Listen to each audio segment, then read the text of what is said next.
Hello, hello, hello to another guide of Radiant Dawn hacking. Today, it's like a little requested episode by AT Machine, who asked what we can do with a unit set value. Last time we looked at reinforcements, and this time we actually only have to look into the scripting part of the game. For that, I prepared something that I've already showcased like in the earlier videos that has been seen a bit, but I made some notes specifically. I made notes about the unit set value. You can set like specific values, like saying like if you choose the number 6, you set the level. For a 7, you set the experience to a specific number. You can set also a goose gauge for that. Also the affiliation, if it's a character, a rebel is here, maybe the Dawn Brigade unit. You use the value 39 for that. And then we also have the affinity. You can change also the affinity of a character. But there's also alternative uses, things that are a bit expanded. There's not just UnitSet as itself. There's some variations for that. We also have UnitSet position that tells to move a specific character to a specific tile on the map. It's always accompanied by UnitSet walk, that basically tells the game how fast the character should move. You can speed it up a lot, but you can also make it like a normal movement or really, really slow if you want to torture the one who's watching or like playing your game. There's also AI adjustments you can do. Specifically, really nice to use for enemies on specific maps to change their behavior on the mid map. It can be any unit. You just have to point it out. You can say units set CP attack sequence and move to make an adjustments how they should attack and how their movement should be. The example could be like all unit attack 100 that tells you he should always attack anyone who's in his range, and set sequence nearest unit move for his movement AI that tells him move to the closest enemy. But you can also change the AI to no move to say he shouldn't be moving and only attack anyone who's in range now. When we have unit set first, that's basically telling the game how the character should look in what direction. Like you can make the characters turn and want them to look in the basically to maybe to the left. If they should look to the left side, you give them the number 6 to the character. And if you want them to look up, you use the number 8 instead.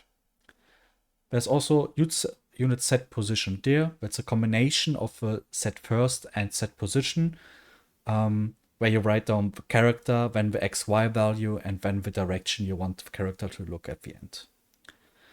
And something that can be explained really well is the unit set HP command, where you can alter the HP, the current HP that the character has, to a specific value. You can overflow it, but you can also like change it to a lower number.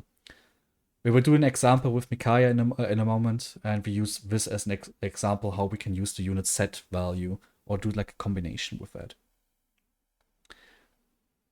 The next thing is like the counterpart to setting. It's also to get data, asking the game what kind of data we have. You can get a unit by position or by PID. It's like to ask the game, hey, if I want to do something, I want to do it to a specific character. If you want to change the AI for an enemy, you don't use the PID for that. You change them from the specific position where the character is. Because usually you want to change stationary units to become moving enemies at some point. That's usually most used for most time. But maybe you want to switch it around, then you maybe have to create specific instances of characters with their own PID. When we have unit get HP, it tells, hey, how much HP does a unit have? As an example, you could write an escape command that tells, hey, if a unit is on 1 HP, the unit should automatically escape to not die on the chapter. When we have unit get max HP, it's basically asking what the max value of his HP bar is, of the character overall. Then we have a unit get next command. that has been specifically used on the tower chapter right before you fight the Ginsia. The goddess of chaos gives you like the blessing. Maybe most of you will remember that, where all the weapons get blessed in your inventory. This command gets used. It cycles all units from the player side, but you can also write it so it cycles through enemies. It cycles through ally units or yellow units, and give them like a specific task that says maybe change their HP values, reduce them, give them extra HP, or bless their weapons that is in their first slot. Then we also have unit get X and Y, where you want to have like the specific numbers X and Y that you want to catch and use for something specifically. Then we have also unit get item showing and skill showing. It's basically giving like a little pop-up that says you got an iron sword or whatsoever, like whatever item you give the player through the script. But also a skill. Like there's only I think one instant where like a skill showing is happening, and that's when you defeat the Ginsia and Kurt Naga is alive. He gets the royal skill for form shift. Exactly, that was the name. The name was form shift, and it pops up that he got form shift. So, as an example, we can now work with UnitSet HP. I already wrote like a little callback for turn 1 that says get Micaiah for us. She is assigned the value 1 equals exactly this command. So in the future, if we want to in this callback want to talk or like get Micaiah, we used only v1. We don't have to write something out for that. So we say UnitSet HP, and then we say what character we want, and we can just write down v1. It makes it really easy from now on. And then we tell the game what HP should she have. So she has 15 HP, but yeah, maybe she fell down and hurt her knee. No, she has only 1 HP. It's absolute what we do. It doesn't, there's nothing gets shown that the character gets damaged. Maybe we have to do like a little animation for that. We can do, let's check, we have like unit set HP right now. We can also say v2 equals effect play.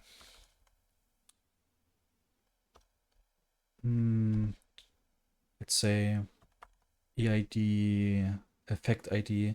I know there was one for herb, but it's something I usually use for healing. So we assigned now the v2 value to herb animation.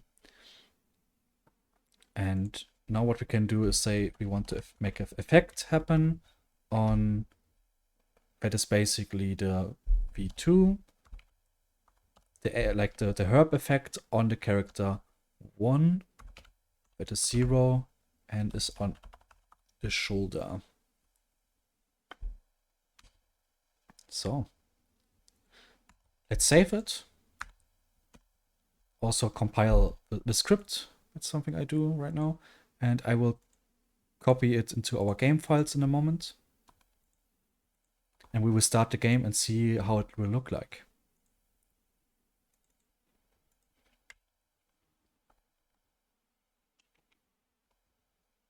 I don't want to start a battle save. We always want to start from a clear save.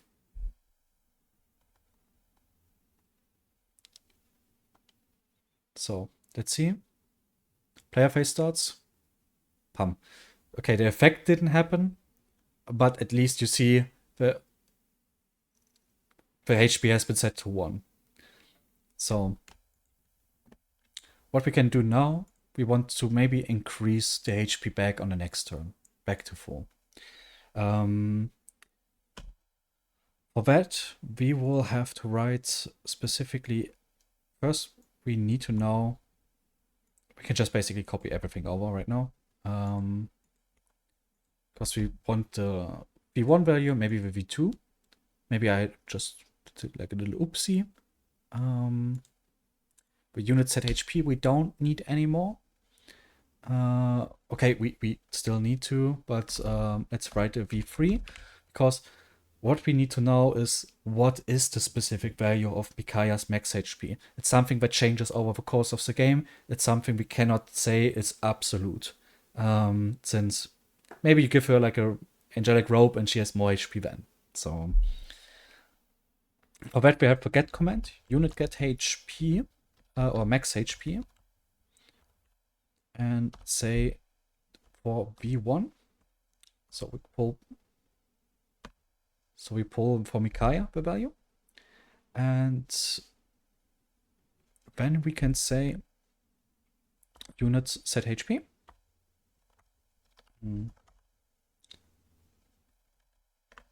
HP. That is also, in this case, Mikaya.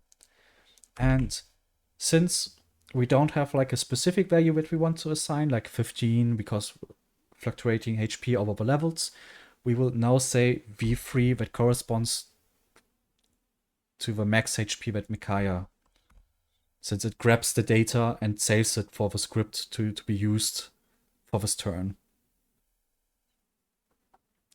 Yeah, and also have like the little herb thing, but it doesn't work right now. We can leave it like that for now. What we can also do, you can always like check if you want to see what things are doing and how you have to write it. Like as an example, we can check UnitSet. You can also say, hey, it has to be specifically in a match case, and the whole word has to also be the same. Here it's written like UnitSet here was the affinity change as an example. Like V0 for the character V0, the affinity got changed to 4. That's maybe wind or something. I don't know. I know 1 is fire in this case. So we can copy that over, say we want to set a specific value. That is for Mikaya. That is also a change of affinity. She starts with a dark affinity. And now we change it to fire by choosing 1. If you go into the affinity tab in Paragon, you will see the numeration, like fire, and then go downwards. It starts with 1, 2, 3, 4, 5, 6, 7, and so on. But maybe we want also to give the v4 value to unit get by PID, and choose PID Eddie for Edward. And now we grab the unit set value again, and maybe we want to change the XP. I'll check up here. What did I wrote? Oh no, 6 would have been the level. Let's change to 7 to change the experience.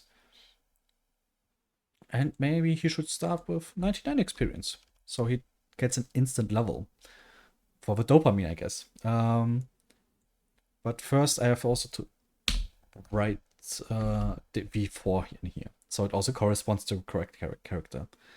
This value will be set on the second turn, so he will not profit it from a first turn. But let's compile and see how things will happen in the second turn. I have to put the file over.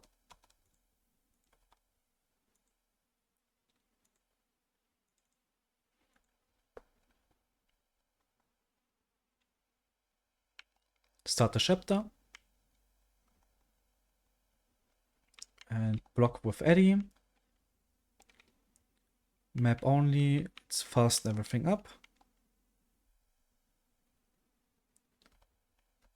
Fights Eddie. What a good unit. Leonardo joins. It's in the order, it's higher than what we have written. So that happens, and Mikaya has full HP, and she has a new affinity now, being fire. And Eddie, to our surprise, also has 99 experience. So we can set some values. Sadly, we cannot say in map change the movement or something for a character, or change the strength stats by +2 or anything like that. That's something we cannot do. it's a bummer, but it's maybe something we can achieve in the future when we are able to crack down the DOL file and write more functions. But this is basically how you can do like some UnitSet values. You can experiment, you can combine them, you can make a lot of things with that. We will come maybe back as use it as an example for future scripting videos. So I hope this guide could have helped you. And if there's any questions about it, feel free to put them down in the comment sections. Section. Okay, Pat, you're tired. Okay. It has been a long day. But at the end, I want to tell you all, I wish you all a wonderful morning, evening, afternoon, whenever you watch this video. And yeah, see ya in the next video, I guess. Bye bye.